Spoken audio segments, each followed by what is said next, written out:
World regional geography में आज हम एक कदम और आगे बढ़ते हैं। रंजीत, हमने लास्ट जो कंट्री कवर की थी वो थी, कौन सी थी रंजीत? यूक्रेन। Very good. अच्छा, आप लोगों ने जो कंट्रीज़ लास्ट टाइम की लेक्चर में, मुझे बता सकते हैं कि उनमें से कौन सी ऐसी कंट्री थी जिससे पहले, जिस नाम से आज जानते हैं वो तो एक नाम है ही है, इससे पहले भी एक नाम से जानते थे, वो एक अलग नाम था, वो था बोहेमिया। ये कौन सी कंट्री थी जिसे पहले बोहेमिया के नाम से जानते थे हम? बोहेमिया। रुबिंदर ने पढ़ा है, मैं न्याय करूं थोड़ा, पढ़ पूछ लो उससे। ठीक है, तो चेक रिपब्लिक के बारे में इन्होंने ये कहा कि इससे पहले पलक बोहेमिया के नाम से भी जानते हैं। अच्छा, बोहेमिया एक रैपर भी है, रैप करते हैं। रैप मतलब वो नहीं जो चीज़ों को रैप कर देते हैं, रैप करते हैं। Okay, so that is the Bohemia. चीज़ें अच्छे से पढ़ा करो ताकि समझ आए। आज हम नेक्स्ट कंट्री की ओर बढ़ रहे हैं सुभाष। कंट्री है मोल्डोवा।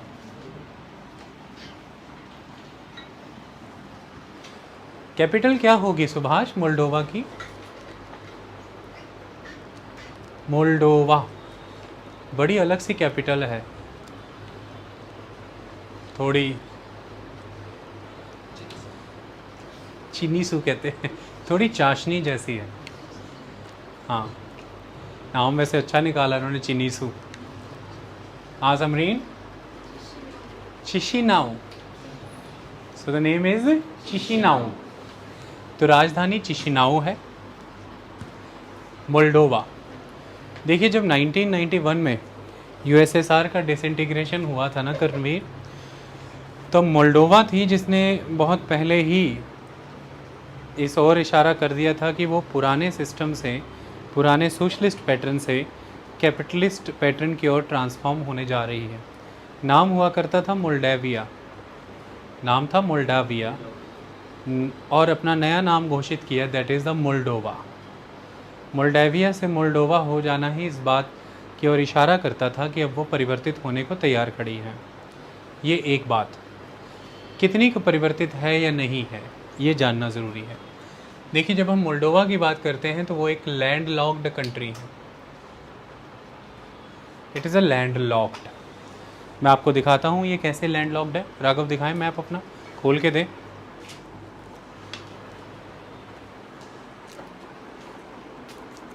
ये देखिए, देखिए ये यूक्रेन है,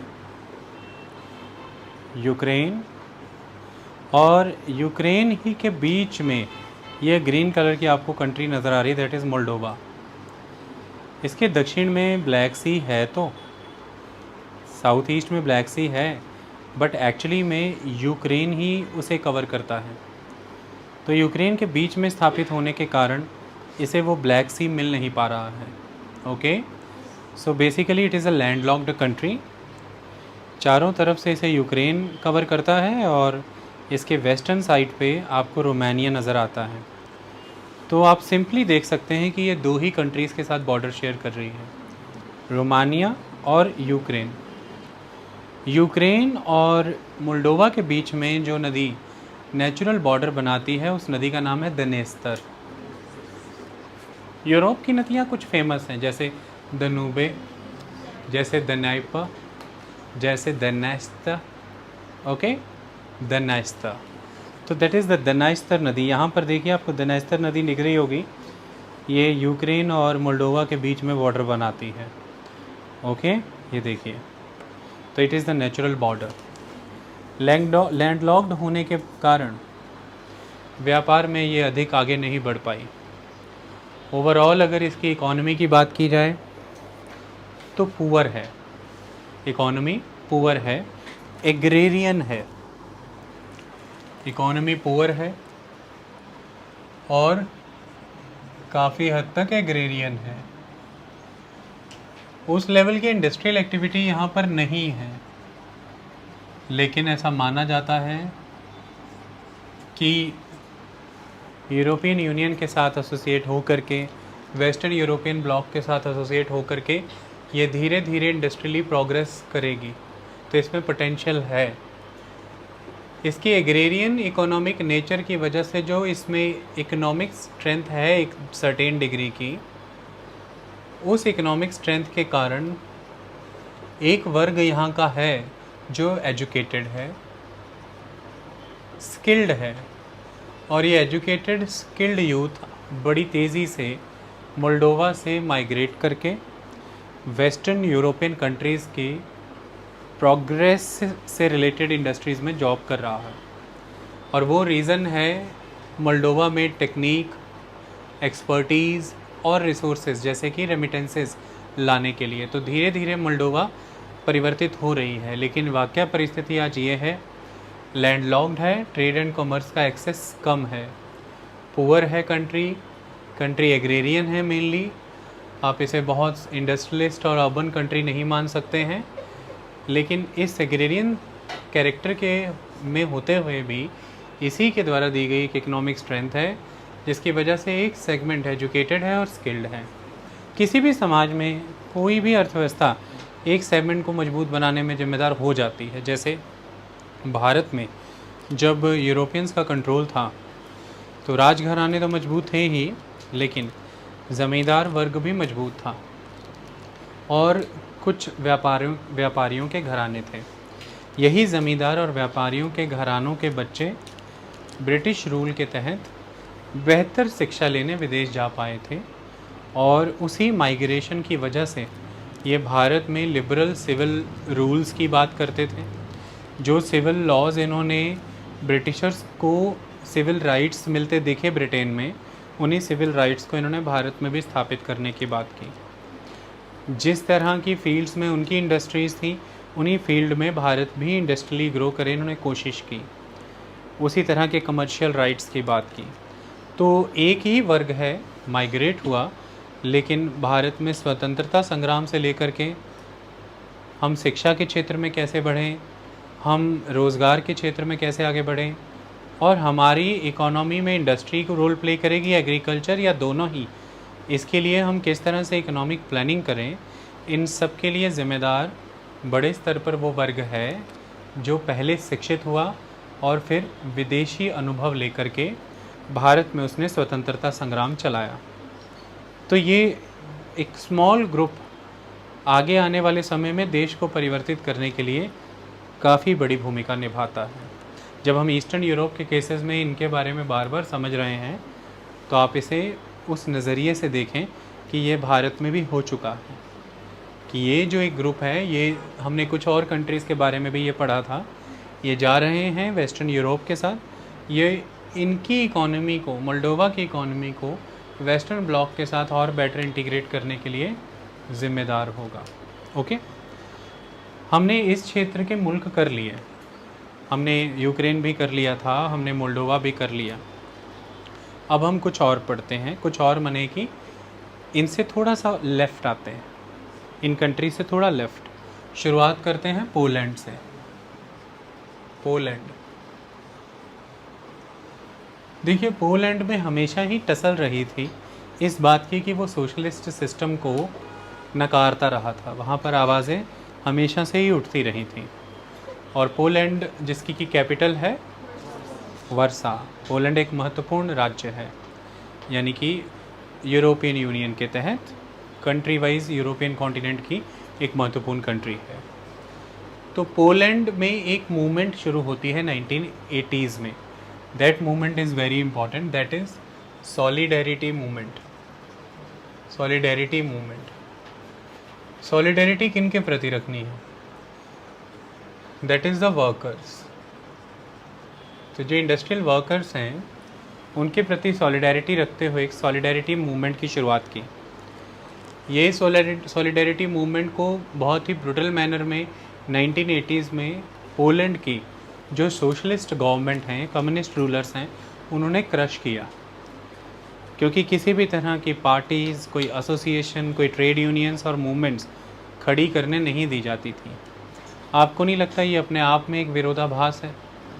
सोशलिस्ट पैटर्न ऑफ सोसाइटी के तहत जो इकोनॉमी आती हैं उसके मेन सिंबल ही ये हैं कि ट्रेड यूनियंस बनाई जाती हैं। भारत में भी अगर आप ये कहें कि सरकार ट्रेड यूनियंस नहीं बनने दे रही, तो आप ये कहेंगे कि ये सरकार स्टॉन्चली कैपिटलिस्ट हो गई है, क्योंकि ट्रेड यूनियंस बनने देना ये सोशलिज़म की निशानी है।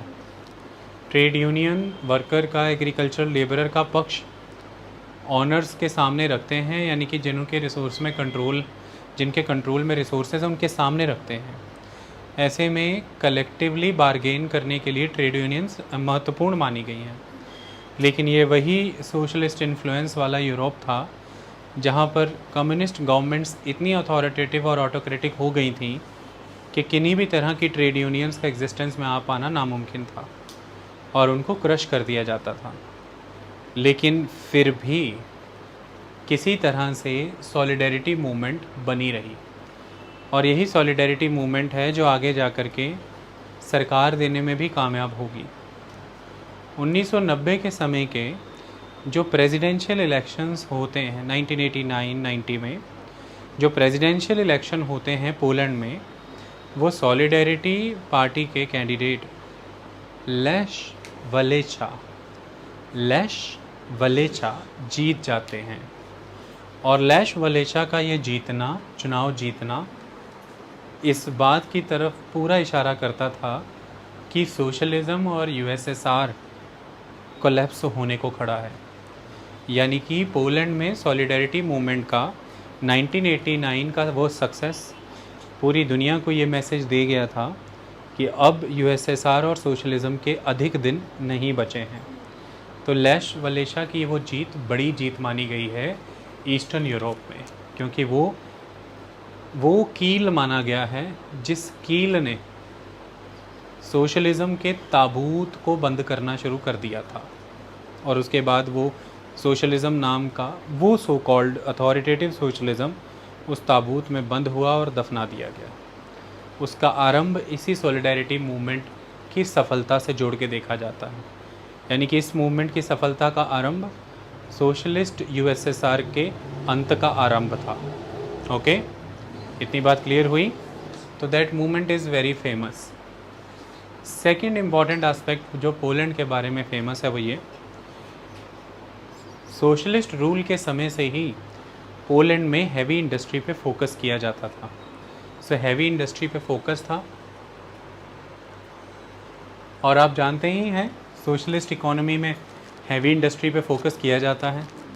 आज़ादी के बाद भारत ने जब 5 ईयर प्लानिंग अपनाई, तो फर्स्ट 5 ईयर प्लान 1951 से 1956 तक जब चला, तो उसमें तो पलक एग्रीकल्चर को ही प्रायोरिटी अकॉर्ड की गई थी। किसको की गई थी? पलक जब अपनी कल को जज बनेगी तो पलक को पता होना चाहिए कि फर्स्ट 5 ईयर प्लान में किसको अकॉर्ड की गई थी इम्पोर्टेंस, वरना कैसे जस्टिस करेगी देश के साथ, है ना।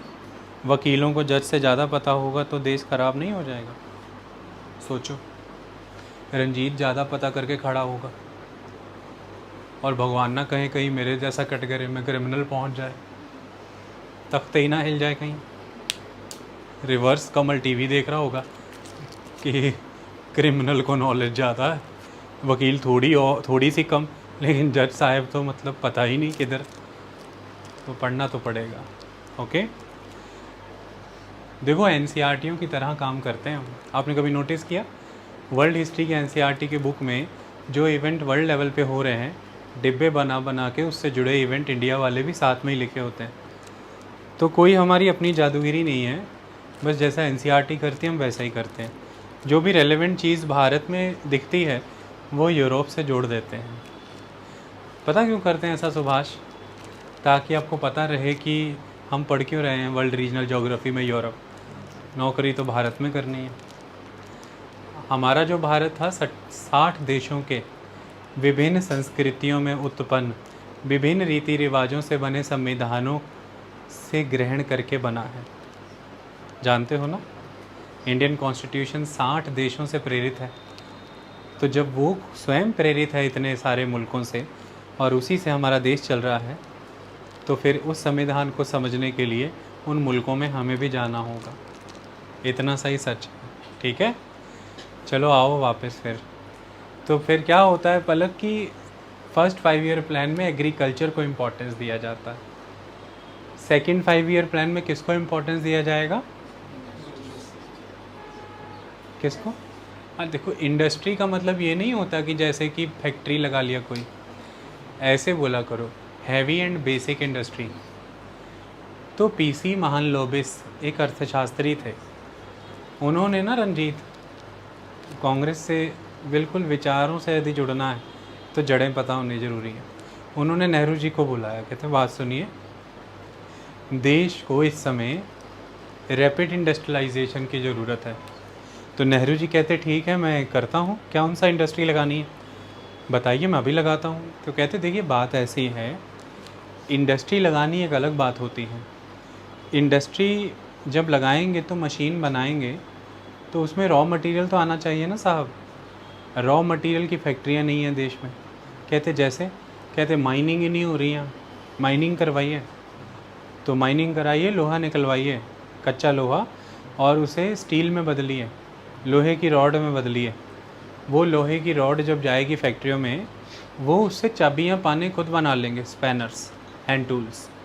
तो हैंड टूल्स की फैक्ट्री देश में प्राइवेट सेक्टर लगा सके, प्राइवेट प्लेयर लगा सके, इसके लिए भाई उसे बड़े बड़े आयरन बार दीजिए, बेसिक इंडस्ट्री लगाइए आप, पेट्रोलियम में आइए आप, रिफाइनरियाँ लगाइए आप, फर्टिलाइज़र्स में आइए आप। तो तमाम तरह की बेसिक इंडस्ट्री और इंफ्रास्ट्रक्चर जैसे सड़कें, बिजली, रेलगाड़ियाँ, इन सब का जाल बिछाइए। तो इस तरह से सोशलिस्ट स्टेट कंट्रोल्ड मैनर में बेसिक इंडस्ट्री लगाने की बात करता है, हैवी इंडस्ट्री लगाने की बात करता है। तो ये तो फिर होगा ही, ईस्ट यूरोप जो सोशलिस्ट प्रभाव में है उसमें होगा ही। तो ये हुआ पोलैंड में, जहाँ संभव है वहाँ होगा। तो उन्हीं के समय से ही यहाँ पर हैवी इंडस्ट्री थी, वही आगे कंटिन्यू भी हुई, हैवी इंडस्ट्री आगे कंटिन्यू हुई। ट्रांसपोर्ट बन रहे हैं, गाड़ियाँ बन रही हैं, रेलगाड़ियाँ बन रही हैं, एरोप्लेन बन रहे हैं, शिप बन रहा है। ऐसा कुछ भी भारी भरकम बड़ा चीज़ नहीं है जो नहीं बन रहा है। रेलगाड़ी भी बन रही है, बसें भी बन रही हैं, गाड़ियाँ भी बन रही हैं, शिप भी बन रहा है, एरोप्लेन भी बन रहे हैं, एयरक्राफ्ट भी बन रहे हैं। और जब जिसके पास हैवी इंडस्ट्री का ऐसा अच्छा बेस हो, फिर उन लोगों की थोड़ी सी इंडक्शन करानी होती है, थोड़ी सी ट्रेनिंग करानी होती है, वो डिफेंस इक्विपमेंट भी बना लेते हैं। ऑटोमोबाइल सेक्टर होगा तो फिर डिफेंस इक्विपमेंट की तरफ भी चले जाते हैं वो लोग, तो डिफेंस इक्विपमेंट्स भी बन रहे हैं। तो पोलैंड इन इंडस्ट्रीज़ के लिए माना गया है। पोलैंड आज भी इन इंडस्ट्रीज़ को होल्ड किए हुए हैं और वो एक इम्पॉर्टेंट योगदान देती हैं यूरोप की इकोनॉमी में। लेकिन पोलैंड ने फिर अपना विस्तार भी किया, पोलैंड ने खुद के टूरिज़्म को एक्सटेंड किया, और रीटा वहाँ पर आज की डेट में फिर वही कहानी, ये रीजन अब तक अनएक्सप्लोर्ड रहे थे ना, तो यहाँ भी आजकल मूवीज़ बहुत शूट होती हैं। पोलैंड में वर्सा इज़ इम्पॉर्टेंट, काफ़ी मूवीज़ यहाँ पर शूट होती हैं। ख़ास तौर पर वो मूवीज़ ज़्यादा शूट होती हैं जिनमें इंटेलिजेंस की कहानी होती है, रॉ के एजेंट या ऐसा कुछ, तो वो यहाँ पर बड़ी शूट होती, क्योंकि कोई साइंटिस्ट, कोई ना कोई डॉक्टर यहीं जाके बैठा होता है। तो आपका कोई एजेंट या फिर किसी दूसरे मुल्क का एजेंट एक आम सा इंसान बन के इन्हीं मुल्कों में पहुँचता है उनको लेने के लिए।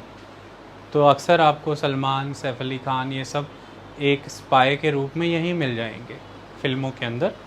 तो ये क्षेत्र अब तक, इनको कहते हैं हिदर्टो अनएक्सप्लोर्ड। इसका मतलब जानते हो सुभाष? अब तक अनएक्सप्लोर्ड था ये। हिदर्टो का मतलब होता है HITHERTO। हम पता नहीं समझते ये कौन है, कुछ नहीं है, शब्द है एक। ओके, टूरिज़्म में एक्सपेल कर रहा है, मतलब कि एक्सपेल कह रहा हूँ भाई, एक्सेल कर रहा है। क्या कर रहा है?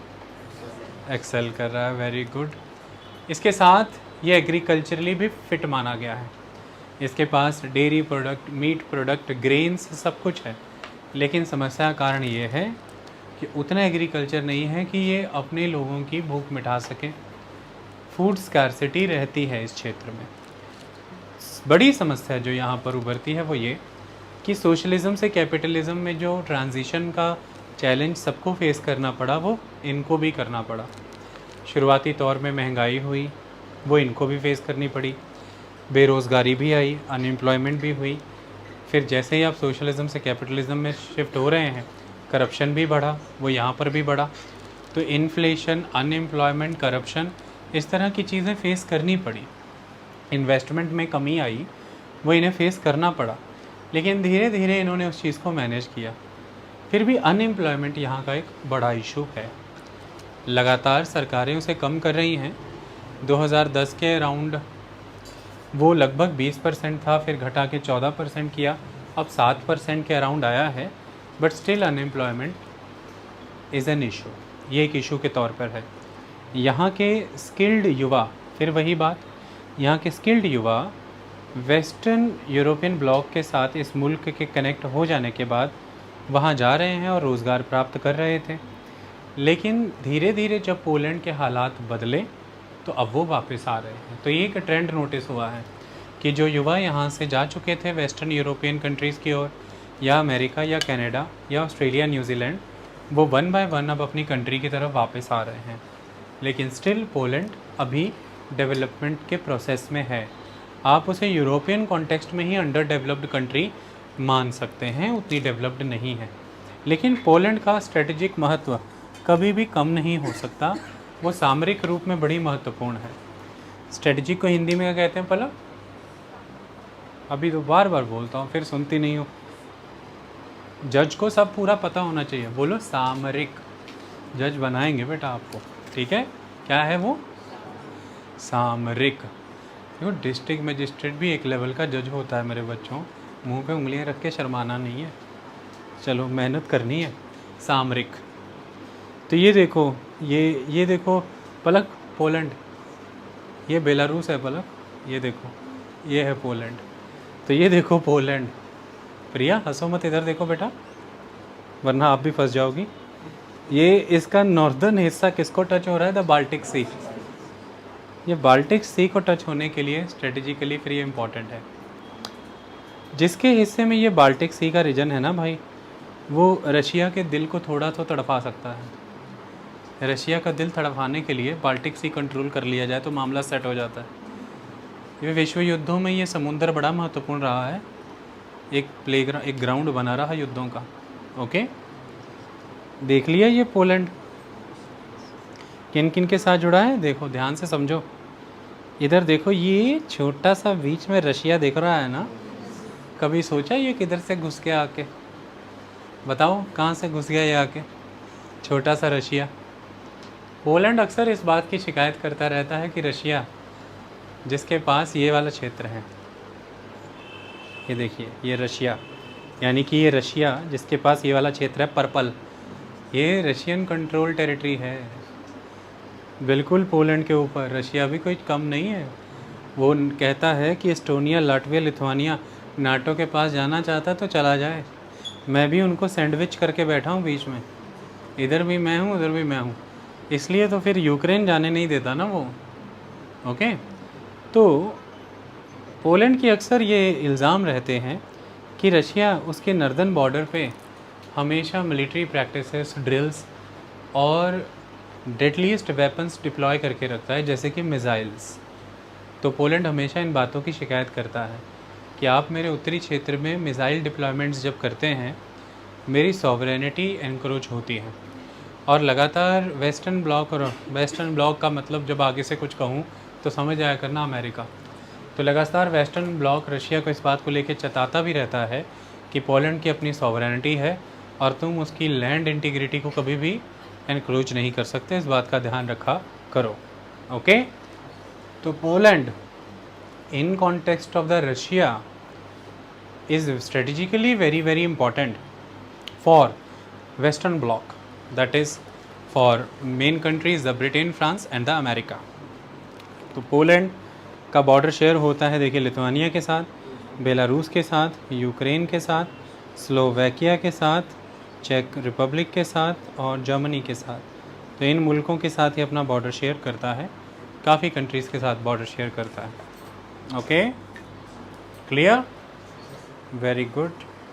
पोलैंड की अपनी एक क्रांति रही है, पोलैंड का लगाव रहा है अपनी भाषा के साथ, that is the polish language.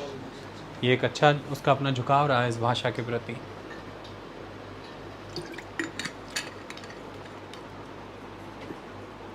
Poland aggression के लिए जाना जाता नहीं है, और जो मुल्क अग्रेशन के लिए जाने जाते हैं एक समय ऐसा भी आया था कि वो पोलैंड को पूरी तरह से खा गए थे, जैसे कि प्रशिया। वो धीरे धीरे पोलैंड का सारा रीजन कंट्रोल कर गया था। लेकिन पोलैंड उस तरह की एक्सपेंशनिस्ट पॉलिसीज़ के लिए नहीं भी जाना जाता है। हमने पढ़ा भी था कि पोलैंड ने ऐसी एक पॉलिसीज़ नहीं अपनाई, इसलिए पोलैंड का रीजन इंक्रोच कर लिया गया था। ओके, चलिए अब हम अगली कंट्री कौन सी पढ़ें। नेक्स्ट कंट्री होती है, पहले तो हम ये देखें हमने पढ़ कौन सी ली। एस्टोनिया पढ़ ली, लाटविया पढ़ ली, लिथुआनिया पढ़ ली, बेलारूस पढ़ ली, यूक्रेन पढ़ ली, मोल्डोवा पढ़ ली, पोलैंड पढ़ लिया, चेक रिपब्लिक पढ़ ली, स्लोवेकिया पढ़ ली, हंगरी पढ़ ली। चलो रोमानिया पढ़ते हैं। देखो रोमानिया क्या खूबसूरत कंट्री है। ओके, देखो रोमानिया के बारे में क्या फेमस है। पहले तो रोमानिया का क्षेत्र ही नोटिस करिए। रोमानिया का जो उत्तरी हिस्सा है, इस मैप के वाया आपको क्लियर हो जाएगा। देखिए ये ब्लैक सी है तो ये रोमानिया है। यहाँ पर नोटिस करिए ये ब्लैक सी है तो ये बुकारेस्ट है, देखिए कैपिटल है ना। ये देखिए कैपिटल बुकारेस्ट, और ये देखिए कैपिटल बुकारेस्ट। कहाँ चली गई ये बुकारेस्ट। तो उत्तरी हिस्से में देखिए कार्पेथियन माउंटेन है और दक्षिण में ट्रांसिल्वेनिया। अब हम अपना मैप पकड़ते हैं, क्योंकि जो ऑक्सफोर्ड स्कूल एटलस है उसमें फिर ये ज़्यादा स्पष्ट है ना। देखिए हाँ क्लियर हो गया। तो देखिए बुकारेस्ट। तो रोमानिया के बारे में कहा जाता है कि इसके उत्तरी हिस्से में आपको कार्पेथियन माउंटेन्स मिलेंगे, द कार्पेथियन माउंटेन्स, और इसके दक्षिणी क्षेत्र में आपको ट्रांसिल्वेनियन एल्प्स मिलेंगे। तो अब ये भी एक हमारा सवाल हो गया कि भाई ट्रांसिल्वेनियन एल्प्स कहाँ है। Clear, Romania. और अब कार्पेथियंस, रोमानिया, दैट्स इट। बस ऐसे ही तो सवाल आते रहते हैं, बहुत ज़्यादा सवाल नहीं आते होते, इतने के ही आते हैं। दूसरी चीज़ जो इसके बारे में समझनी है वो ये देखिए, रोमानिया को कोस्ट लगता है, देखिए ब्लैक सी।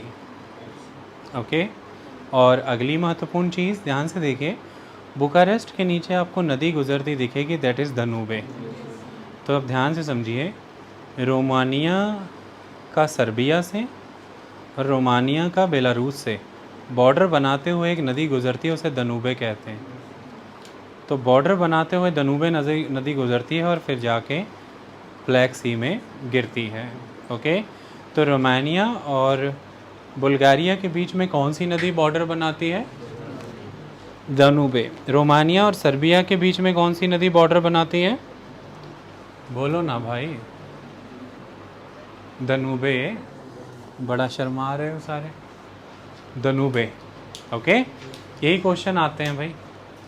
अच्छा मुझे बताओ भाई पलक, वो फ्रांस और जर्मनी के बीच कौन सी नदी बॉर्डर बनाती थी?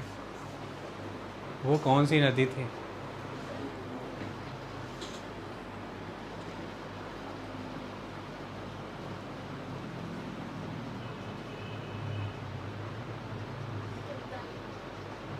राइन, बिल्कुल सही। घबरा क्यों रही थी? सही तो है। फ्रांस और जर्मनी के बीच में नदी आती थी वो थी राइन। ऐसे ही सर्बिया और रोमानिया के बीच में जो नदी आती है वो कौन सी है? सर्बिया और बुल्गारिया के बीच में जो आती है दानूबे। खुद ही तो बोलने लगे तुम लोग। और कैपिटल कौन सी है रोमानिया की? बुकारेस्ट। नर्वस क्यों हो रहे हो? बुकारेस्ट। रोमानिया किस लिए जाना जाता है इसको समझो पहले। देखो समरीन, रोमानिया ना जंगलों के लिए जाना जाता है। देखो यूरोप के अधिकतर ब्राउन बियर यहाँ पे हैं। यूरोप की 40% यूरोपियन वोल्व्स यहीं पर हैं। वुल्फ देखी होंगी आपने, होती है ना वुल्फ, देखी है कभी? हिंदी में क्या कहते हैं? हैं? बोलो, डरते क्यों? भेड़िए। हिंदी में कहते हैं, कह रहे हैं कि भेड़िए। अच्छा कल परसों इंस्टाग्राम पे एक देख रहा था भाई, स्टेटस देख रहा था, बड़े क्रिएटिव लोग हैं। कहते भाई ठीक है भेड़िया है तो वुल्फ है, तो उसने बताया कि शेर भी देखे होंगे और बाघ भी देखे होंगे सर्कस में, लेकिन भेड़िया सर्कस में नहीं जाता।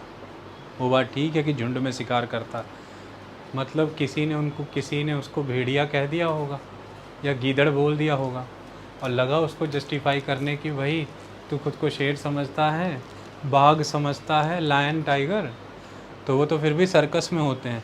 कभी गीदड़ देखा है सर्कस में? भाई उससे मैं ये पूछना चाहता हूँ, गीदड़ को कोई सर्कस में देखेगा भी क्यों?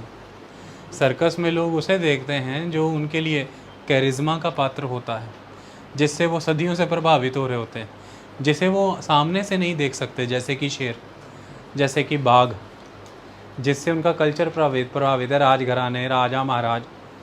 तो इसलिए सर्कस में उनके कर्तव्य दिखाते हैं कि देखिए आपके एकदम नज़दीक से गुजरेगा ये शेर, कर्तव्य, तो हम खुश होते हैं। भेड़िए से किसी का क्या ही लेना गीदड़ों से, तो उसे सर्कस में देखना भी क्यों है कि नहीं?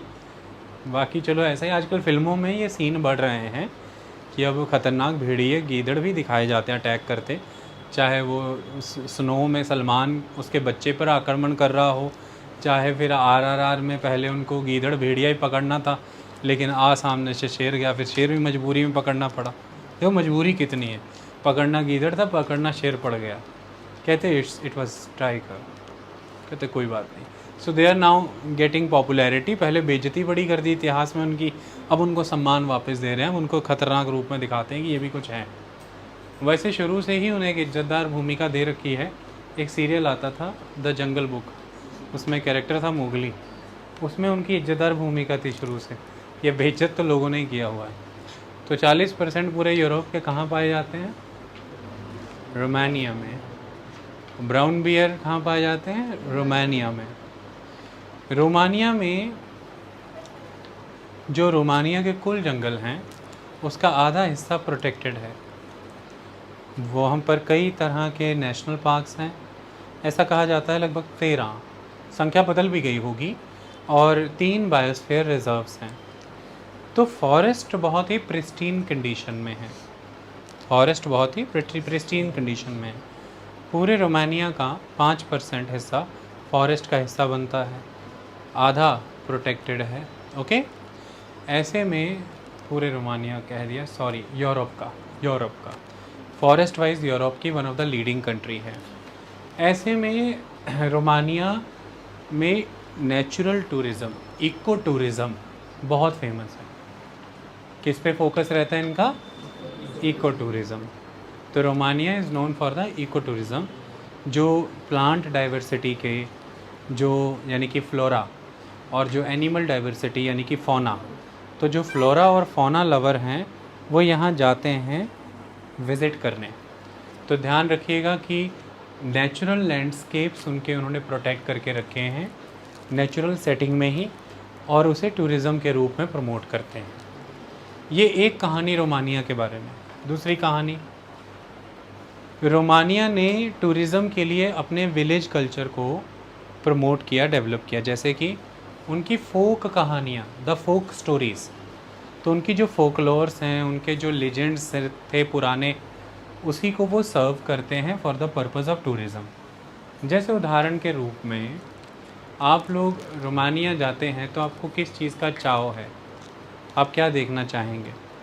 आप उनके मिडेवल पीरियड के बने हुए कैसल्स देखेंगे, और उन कैसल्स, कई लोग कैस्टल्स भी कह देते हैं भाई, वैसे कैसल्स कहते हैं। कैस्टल से कई बार लगता है कि वो तो नहीं है जो आलू छीलने वाला होता है, उसका भी नाम कुछ ऐसा ही होता है। तो कैसल्स विज़िट करेंगे, और वहाँ पर कौन से कैसल्स, जैसे कि the Bran castle. Bran castle, it is the castle of Dracula. तो ड्रैकुला आपने बड़ा सुना होगा बचपन में, जीवन में, कि ड्रैकुला आ जाएगा, ड्रैकुला वर्ड। एक्चुअली में ये जो ड्रैकुला है ये एक माइथोलॉजिकल कैरेक्टर है। माइथोलॉजिकल कैरेक्टर है, किस पर गढ़ा गया है, किस पर लिखा गया है? ये लैद 3 द एम्पैलर,